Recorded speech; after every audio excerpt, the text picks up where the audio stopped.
ऐसे लोग नहीं होते कि जो एक बार पार हो गए सो उसके बाद उनकी गहनता कितनी है इस पर निर्भर है। अगर आप गहन हैं तो ये चीज आपके अंदर जब जागृत होती है तो उसका बड़ा गहन अनुभव होता है, आप एकदम निर्विचारिता में चले जाते। आज ही मैं बता रही थी कि मनुष्य विचार क्यों करता है, हर समय हर एक चीज पे देखना और उस पे विचार करना। कोई चीज है जैसे ये अब कारपेट है, ये कहाँ से आई होगी, कितने की होगी, क्या होगा, दुनिया भर की झंझटें इसके लिए होगी। बजाय इसके को इतना सुंदर है, इसका सौंदर्य, उसका आनंद ले, मनुष्य सोचते ही रहता है। और इस तरह के सोच विचार से मनुष्य कभी कभी पगला भी जाता है। तो किसी भी चीज की ओर देखकर उस पर प्रक्रिया करना, रिएक्ट करना, इससे बढ़ के और कोई गलती नहीं है।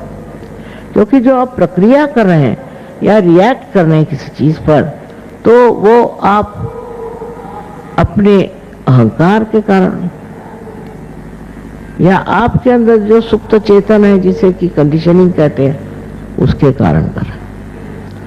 आप इसलिए नहीं कर रहे हैं कि आप उसे पूरी तरह से देख रहे हैं। वो साक्षी स्वरूपत्व आपने उस चीज को आप पूरी तरह से देखें।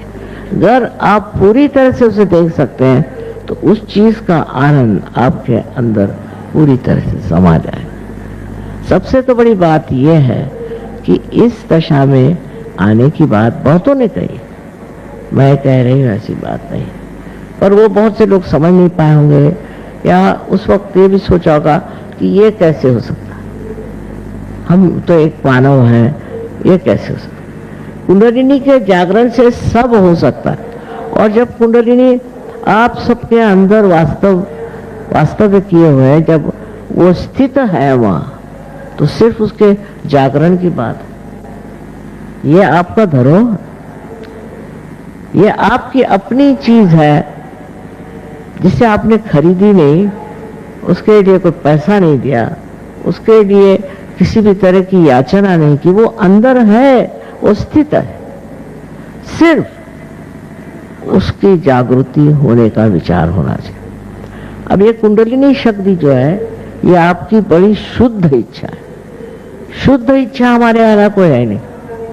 जैसे कोई साहब वो कहेंगे, साहब मैं चाहता हूं कि मेरे पास एक मोटर आ जाए। अच्छा भाई, आ गई मोटर, तो उसका आनंद ही नहीं उठाया, फिर लगे दूसरा कोई ढूंढने, फिर वो चीज हो गई तो फिर लगी तीसरी चीज। तो इसका